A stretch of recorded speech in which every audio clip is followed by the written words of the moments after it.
The Education Ministry has started distributing textbooks to 5,502 secondary schools as part of an initiative to support teaching of the revised O-level curriculum. The consignment is part of 6 million copies of textbooks that are being distributed by government. Under this arrangement, 3,956 private schools will receive the books, largely the lion's share of the consignment, followed by 1,179 government schools and 367 community secondary schools. Junior class for the revised O-level curriculum are the learners who are going to be reporting in Senior 2 this year. Now, government using its money, this was not donor funds, government has spent over 30 billion shillings producing textbooks that clearly match the revised curriculum. The revised lower curriculum focuses on competence-based with the aim of developing learners' ability.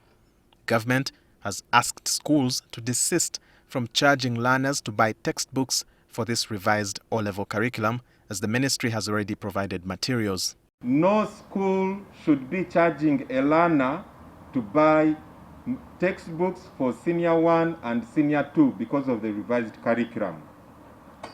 Should you hear that a school is charging for a learner to buy textbooks for the new secondary curriculum, kindly report to the RDC, report to the ministry, or speak out. Ahead of the reopening of schools, government warns that schools should not hike tuition fees disguised as development costs.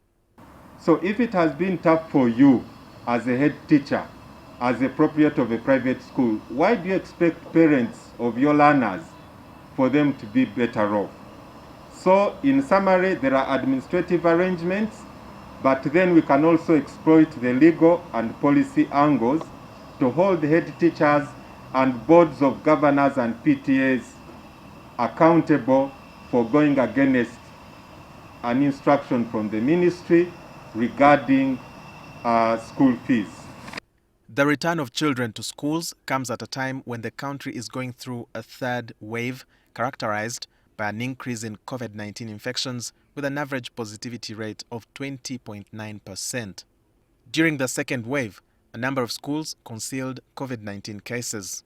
This time, government has asked schools to report COVID-19 cases that will be registered in schools or else face the law. We don't penalize people for having cases in a school, but it is wrong for you to have cases and keep quiet. So if you keep quiet, then that is an offense. But if you speak out, there is no offense. To boost COVID-19 vaccination among learners aged 18 years and older, government has set up plans to coordinate with schools to ensure vaccination is done. Schools have been urged to pay extra attention to children with comorbidities during these COVID-19 times.